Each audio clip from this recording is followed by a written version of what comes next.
The Iowa offense is going to have a breakout star in 2025. We'll tell you who he is today. Locked on Hawkeyes.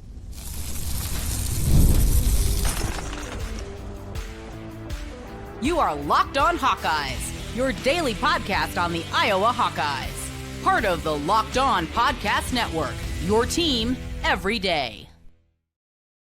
Hey, welcome in. I'm Trent Condon, and this is the Locked on Hawkeyes podcast. I've been covering the Hawkeyes for over 20 years on the radio and including currently on the Iowa Sports Radio Network. Easy for me to say, as it should be. You can hear me on stations across the state, including our flagship 106.3 KXNO, talking Hawkeyes and talking sports with you each and every day, along with Sioux City, Iowa City, Cedar Rapids, and the Quad Cities from noon to 2. Well, we are going to talk about Iowa football today in this light. The ceiling, the floor. We've been talking about this a lot and why this feels like a whole lot different season. Plus, former Iowa linebacker AJ Eads is going to stop by. Today, he is in charge of the Big Ten football and everything that goes along with it. Bowl games, decisions, contracts, scheduling. Where are you going to put Big Ten football media day, including last week at Las Vegas? He is the head of football for the Big Ten Conference, and AJ Eads will join us here in just a little bit. But we begin today with a look at those breakout stars. And then we talked about earlier this week, a look at those breakout stars. We ended up getting into a guy that we just, for whatever reason, hadn't talked a whole lot about in Jalen Watson. And Jalen Watson, a guy that played as a true freshman a year ago, a guy coming out of his area there in the upper Fred Russell's nephew. Yeah, just the relationship that he had, and he hit the ground running. And Kirk brought him up, and we go and you find those kind of guys, and it feels like he is ascending in the way that so many of the young talents is. And that's what you have to do. You have to do a little bit of searching. Now, one guy that is not maybe as off the radar for what our conversations have been is my choice to be the breakout star this year for the offense. The guy seemingly out of nowhere, and that is KJ Parker. Again, it starts with the buzz. We know Iowa football is pretty buttoned up. Iowa football is not a place where you're going to be able to find a bunch of coaches that are going to tell you a ton. There are some places that is the case. You'll get tidbits, you'll get information. People are willing to talk. However, you're not going to get outright superlatives that you get in a lot of other programs. And that's okay. That's fine. We just need to know a little bit more.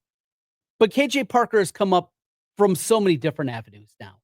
We've heard about offensive guys talk about him, defensive guys talk about him, young guys, old guys, coaches, and not just the head coach, assistant coaches that have talked about KJ Parker. First, the speed is real. And when you got a guy with that kind of speed, that has been such a missing element for Iowa football. 5'10", 184 pounds. He's added good weight, but the speed that he has, the ability to make plays. He saw action in the bowl game. He was an award winner out of that freshman class in year number 1. Speed. That is an element that Iowa has not had a whole bunch of. Now, what does it mean when I say that KJ Parker is going to be the breakout star of Iowa football? Like, Mark Gronowski is going to be the star, right? If it all goes the way that I and many people anticipate it will for Mark Gronowski, he's going to be the star. Breakout star, I'm talking about that young guy, that guy that's going to come out of nowhere. And I think Jacob Gill is going to have 50 catches this year in that wide receiver room. I think we're going to see a healthy Reese Vanderzee that's going to put together a solid season and have 35, 40 catches in that range. If Seth Anderson can stay healthy, yes, we know the rest of that conversation. The running game is going to be good. Certainly, if they find a left tackle, it has a chance to be elite for the second consecutive season. We saw with the change in scheme what that meant, coupled with a very special running back in Caleb Johnson. You have those two elements working together, and now Kamari Moulton, who, speaking of buzz, it just continues to grow more and more. And it's with Kamari Moulton, we saw it last year, and we saw it a couple of different times, and maybe that's the reason, I guess, that you wouldn't call him the breakout star. He was able to do it. Now, he's preseason. He's getting award winners already. Started 2 games a year ago. Averaged 5.6 yards per carry. Had a long run of 68 yards. Had a 100-yard game in his career for the first time. in the game against Maryland. He has the elements that get you very excited about what he's going to be. And if you remember last year at this time, there were a lot of people that believed Kamari Moulton was going to have the season that Caleb Johnson had. So have to be excited about him. And he's another one. Like, I'm going a little bit deeper, right? We're going for a deeper cut here when we go to KJ Parker as opposed to Kamari Moulton, as opposed to Mark Gronowski. That's what we're looking at. And one final one on the offensive side of the football. And if this happens, look out. If if he hits Bryce George, the transfer offensive lineman from Ferris State. A lot of success at D2, played mostly right tackle, played inside a little bit. Look, if he's a depth piece, that's okay, right? A guy that's going to come in, maybe he can fight for a starting gig, all those things, fine. We're not here to knock him if that's the case. However, if we're talking about a guy that is a little bit different, if we're talking about a guy that is going in a different direction, suddenly we're looking at a guy that is in Big Ten honors and a guy that is putting together this kind of monster season and is on the fringes of second team All Big Ten, honorable mention All American. We're again having a different conversation, because if that happens, first, to get in those kind of graces as a first year player is incredibly difficult.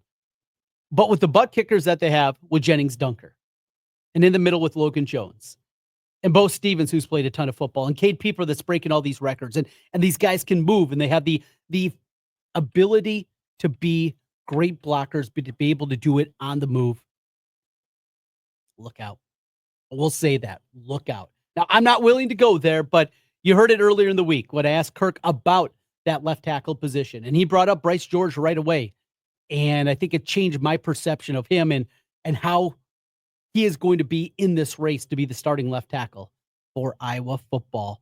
AJ Eads, he was a star for the Iowa Hawkeyes. He had a breakout year and part of the 2009-2010 teams. Well, a little bit before that as well. AJ made big plays against Wisconsin, had an interception in that one. He was all over the field, right next to Pat Anger, and probably keeping Anger in the right spot from time to time as well. AJ Eads now running football for the Big Ten. We'll talk a little bit about his job, what the Big Ten is looking for in the playoff format. What about scheduling in the Big Ten and trying to figure out how you're going to get 18 teams to play 9 games and doing it crisscrossing the country? We'll talk about all that and more with former Iowa linebacker AJ Eads. He joins us next on the Locked On Hawkeyes podcast.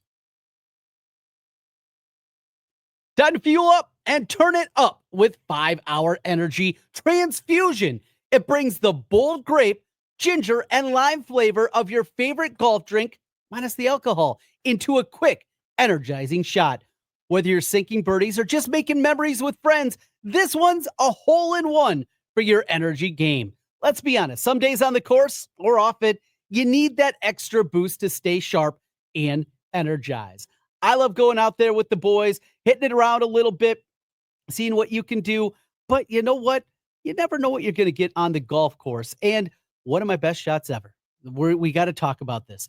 Par 3, Oak Hill, Oak Ridge, Oak something up in Clear Lake. The par 3 course in Clear Lake. You know, North Iowa knows what I'm talking about here. I hit an absolutely skull pitching wedge into one of the par 3s. But it hit the pin in the air. For me, maybe one of my greatest shots ever. However, after it hit that pin on a line, it skipped into a sand trap. And that's where I was. That's golf for me. Golf is all about good times with good people and good flavors, of course. The grape ginger lime flavor gives you the best parts of your clubhouse go-to without chasing down the bev cart. If you go to 5hourenergy.com today, that's the number 5hourenergy.com, you can use my promo code. It's Locked On Golf to receive 20% off your order. This offer is only valid until September 30th on one order and cannot be used with other promotions. The code is not good on subscription orders. Whether you're meeting up with friends or trying to turn 18 holes into 36, get the energizing boost you need to power through. Order transfusion flavored 5-Hour Energy shots today.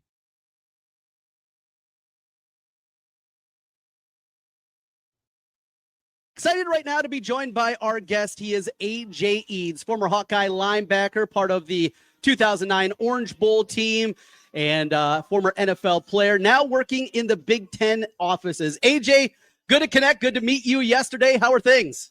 Yeah, no, thanks for having me on. This is great. Things are going well. We're getting excited for day 2 out here in Las Vegas, day 2 of 3. And, things are going well. It's media day season, which means it's about football season, which is always a good thing. You can definitely feel it. And yeah, the anticipation continues to grow and build, and we're excited for it. Certainly here. AJ, I first want to start with what your role is in the Big Ten offices. You run football. Is that basically the easiest way to say it, that you are kind of running things on the football side of the Big Ten? Yeah, that's probably the easiest catch-all. So, yeah, I'm our football administrator, which encompasses a number of different things, but all football-centric. So scheduling, replay operations, officiating operations, working hand-in-hand with our coordinator of officials, any sort of game operation, stadium operations, working with our head coach, our athletic directors, their respective staffs, being a conduit to and from the commissioner on any number of items as it pertains to daily operations, strategic undertakings, anything kind of in everything in some ways relating to Big Ten football. So no shortage of interesting topics and areas to focus and spend one's time. But yeah, to say that I'm kind of the football guy, I guess is probably the quickest way to describe what I'm doing on a daily basis. Well, AJ, I want to talk a little bit about kind of the big picture item that was out there yesterday, Tony Petitti, and most of the conversation and the question certainly revolved around the college football playoff and what's going to happen going forward. The SEC and the Big Ten with the power, their ability to kind of figure out what this is going to look like, and the Big Ten maintaining that they want that 4-4-2-2, 1-1-1 model is what they're hoping for, and ability to host not just a championship game, but have a couple extra play-in games, if you will, to do that. Why is that so important to the Big Ten? From a strategic point, looking forward at college football playoff, if it expands to 16, why is the Big Ten kind of digging in their heels in that model? Yeah, no, it's a good question. It's a fair question. I think our commissioner represented exactly where and why we feel the way we do. But to summarize it, we are a deep league. We feel like we can go as deep as anybody, and we've proven that the last couple of years and look forward to the opportunity to continue to prove that into the future. And our whole mentality, and again, the commissioner summarized this, is we want to further value the regular season and keeping teams alive in an opportunity to get into the postseason, and earning that on the field in conference play is a way that all of those things can be accomplished. And in a tremendously deep competitive league such as Big Ten, we feel like that's the right model to be pursuing and trying to get done. So there's a lot of other, I would say, intricacies that come along with the model that's being discussed, deliberated, evaluated.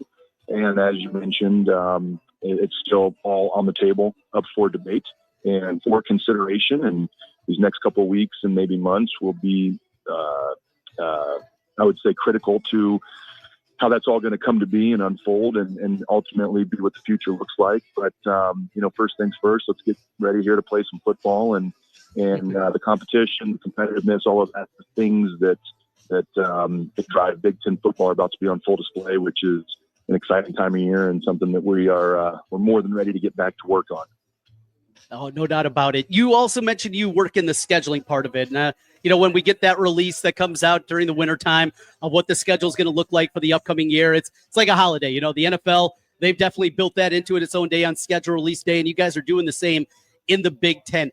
How difficult, though, is it to come up with that schedule? And Iowa, again, starting on the road this year. I think Kirk in his 27 years, I think he started on the road like 22 of those years, something like that. And I'm sure he's probably mentioned that to you a time or two in the past. But as a whole, putting together that schedule, 9 conference games, 4 home, 5 away, and then vice versa for different teams. Just how difficult is that process? Yeah, no, we go through an exhaustive process. We start with draft 1, model 1, and it goes into the hundreds before we finally get a schedule that we feel comfortable with and we share with our coaches and our administrators before we finalize. So it is a labor-intensive process. It is always, I would say, ongoing. We do opponent rotations in a 4 or 5 year period, so that there is a sense of understanding and transparency, frankly, around where teams will play home and away. And the cadencing is what we work on a yearly basis. And you mentioned it. It's a big league. It's 18 teams, so a 9 conference game schedule, 5 home, 4 away, or vice versa for each of the 18 programs.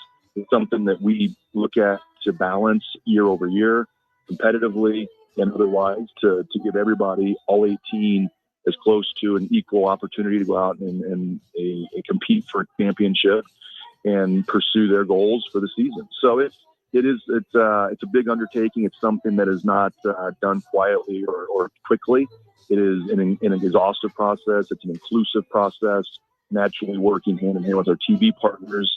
So between an 18-team league that covers the entirety of the United States and 4 television partners, Fox, NBC, CBS, and BTN, it's just a lot of different stakeholders in the mix. And it's our goal and it's our job to bring everybody together and get that done in an equitable manner. So we can always improve it. There's no perfect schedule year over year. There's no perfect model year over year. But our goal is to continue to pursue and try to reach perfection and take notes along the way, learn along the way, and incorporate those learnings and notes into future work. So it's one that even if it's not scheduling time per se, we're always working on future schedules and putting drafts and models together so that when it comes time to put one out and publish it for the following season, we've put plenty of time into it and we're not making any decisions on short notice. AJ Eads joining us as we're talking Big Ten football. AJ, on the local front, want to get to Iowa here in a moment. One more thing, though, and I heard a conversation yesterday, Big Ten Media Day, is talking to a couple of media members, and they were talking about the future of bowl games, what the future is going to look like. Your guys' conversations in the Big Ten offices, you have contracts still with a number of bowl games. As you've been talking to these people, though, bowl games as we know them, with the college football playoff expansion and maybe expanding more, if you could crystal ball it in another 3, 4, 5 years, how different do you think the bowl landscape is going to look compared to kind of what we're used to? Yeah, that's a tough one. The bowl space is fluid. I'd say it's constantly evolving. We've seen that over the last 4 or 5 years, and the impact of COVID, the transfer portal, the advent of NIL, the recent implementation of the House settlement are all really critical impacts in the bowl space, in the postseason space, frankly. So it's really tough to predict. And, rather than trying to do so, I would just say that bowl games and partnerships are really critical to us. They're important to us. They're intentional to us with our coaches, our administrators, our fan bases, our alumni bases. It's not a casual undertaking for us. It has not been, and we don't anticipate that it will be into the future.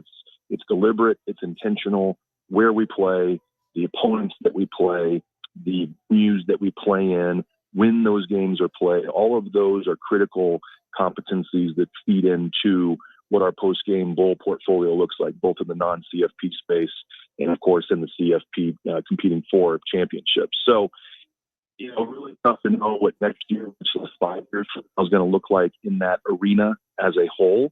But as long as there is a postseason, which we anticipate that there certainly will be in the non-CFP space, it'll be an important part of our Big Ten branding and our Big Ten business as it pertains to football specifically. Let's wrap things up talking a little bit about your alma mater, the Hawkeyes, and the team that you played for. Starting with Kirk Ferentz, getting ready to start year number 27. He's going to be turning 70 years old coming up on August 1st. Take us back to playing for Kirk Ferentz and seeing him, even after you've moved on 15 years ago, him still out there blowing the whistle.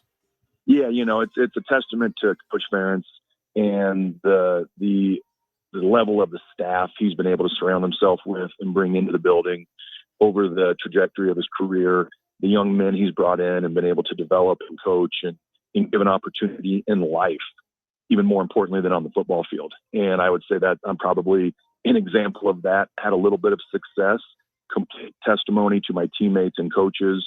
I was a guy that was in the right place at the right time, more often than not, certainly not all the time. And you do that enough and you build up some small successes, then, things tend to more often than not get some lucky breaks and some fortunate bounces of the ball. But beyond that, the lessons that, not just Coach Ferentz, but all the coaches in our league are imparting on these young people are really critically important and valuable for life after college football, whether that means going to play professional football or obtaining a degree and going on to be leaders in their respective communities. The same tenets and attributes that lead to success on the field, be it in Iowa City or at the University of Iowa or professional football, almost assuredly are the same lessons that community leaders are carrying with them as they go on to pursue their own goals personally and professionally. So I was fortunate to have played for Coach Ferentz. It's a really unique and privileged opportunity to work with Coach Ferentz in a much different environment and capacity than it was when I was playing for him and a member of the football team that he was coaching.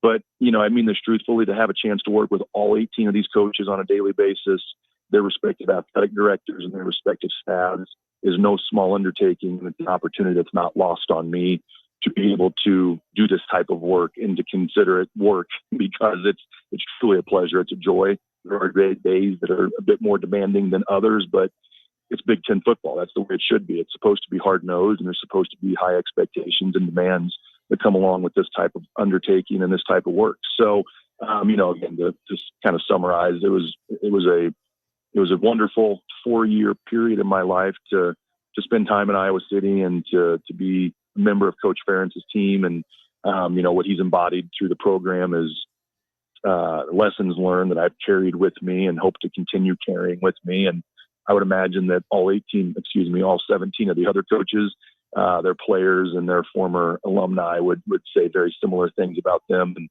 it's just a joy to be able to wake up every day and work with this group and consider it my goal to help put them in the best position they can to go out and compete, excel, and try to win ball games and go pursue championships. AJ Eads joining us. AJ, really appreciate the time. I know it's a busy one for you. You got to go get to work now, but really thanks for taking some time out here for our audience back in Iowa. All right. Thanks, guys. Good to catch up, and looking forward to the rest of media days. Thanks for having me. Absolutely. AJ Eads joining us. Big thank you to him for jumping aboard with us here today, as he's got a busy one in front of him. The administrator of football for the Big Ten, a Hawkeye doing right in the world. Great to see that. So that's AJ Eads, and wrapping things up on the other side. Want to talk about that 2009 team. He was a big part of that one. And it's summer. Let's have a little fun. Relive a great time to be a Hawkeye. Young people, we'll tell you about it. Old people, let's refresh our memories. We'll do that as we come back on Locked On Hawkeyes.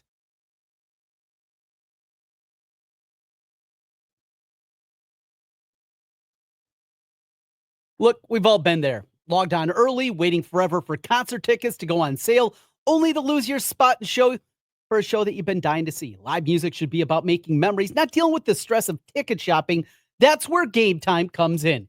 Gametime makes getting tickets for concerts faster and easier than ever. Prices actually drop as it gets closer to showtime, and you can save up to 60% off with their killer last-minute deals. Tired of scrolling through, trying to find that deal? Gametime Zone Deals. Pick the best seats in the section that you want. This is what I absolutely love about Gametime. The price you see is the price you pay. No hidden fees. I think we've all fell victim to that before. Don't have to worry about it with Gametime. Take the guesswork out of buying concert and show tickets with Gametime. Download the Gametime app, create an account, and use code LOCKEDONCollege for $20 off your first purchase. Terms apply. Again, create an account and redeem code LOCKEDONCollege. LOCKEDONCOLLEGE for $20 off. Download the Gametime app today. Last minute tickets, lowest price guaranteed. Trent Condon back with you one final time on the Locked On Hawkeyes podcast. I mentioned I want to go back to 2009. The 2009 team was such a fun squad as they got off to that tremendous start in the season before falling late in the year against Northwestern when Stanzi went down. It was not just that they were winning. It was the high wire act that they were playing at times. Starting in week 1, need 2 blocked field goals to beat UNI. That's how the season started. Iowa was actually preseason ranked that year. But because of the loss, they dropped out, or to the win against UNI, they dropped out of the rankings as they survived. Then they go to Ames and dominate 35-3. They're home for what turned out to be a decent Arizona team and beat them 27-17. So they're back in the rankings again. And here comes a matchup with Penn State. I was at the game in State College. Absolutely incredible. Got to go on the field. They let us on the field for about 10 seconds to take a picture afterward. One of my favorite memories of Iowa football is that day, Adrian Claiborne with the block kick, and suddenly Iowa, after beating Penn State the year previous and saying, well, you can't beat this team 2 in a row, you drop down 7-0 within the first few seconds of the game, come back, win, dominating performance there. Then against Arkansas State, you struggle in that game, barely survive. Stanzi's throwing pick six. You got Michigan coming in, more pick six, doesn't matter. You come back and win that one 30-28. You're undefeated. You got to go to Wisconsin. This is where, no, it doesn't come to an end here. A 20-10 victory. You go to Michigan State. I was in Tuscaloosa that day as Iowa was taking on the Spartans. I told everybody there I was scouting for the national championship game. Got a lot of chortles about that from the faithful down at Alabama. DVR'd the game, got back to where we were staying, watched it afterwards, and of course, 7-6. Marvin McNutt gets it done. The ridiculous comeback on October 31st on Halloween against Indiana. Down huge in that game. Looked like they're going to be down maybe in a lead that is impossible to come back from. Ball bounces around. Tyler Sash takes it back. The comeback is on. The wind's at their back. They win that one before the Northwestern loss as Stanzi goes down. And, of course, the road trip out to Ohio State after that with the Big Ten championship on the line. And Iowa falls in overtime 27-24. Fun season. AJ Eads was a huge, huge part of that year. And what he was part in that linebacker group as him, Pat Angerer, Jeremiah Hunter, Troy Johnson, some of the names that were on that list. And just a tremendous, tremendous season. And AJ Eads, guy that can move for a big guy in his final go-around with the Hawkeyes. Him and Angerer, the seniors on that team and the defense. Fun trip down memory lane as we wrap up Locked On Hawkeyes. Coming up tomorrow, we got a round table discussion on some Big Ten and Iowa football from out in Vegas, as myself, Lucas Strain from the Iowa Sports Radio Network, and David Eichel from 24/7 Sports and Hawkeye Insider chopped it up a little bit. We got that coming your way, a little bonus episode coming up tomorrow on the Locked On Hawkeyes podcast. Thanks for being with us as always. We'll talk to you then. Until then, go Hawks.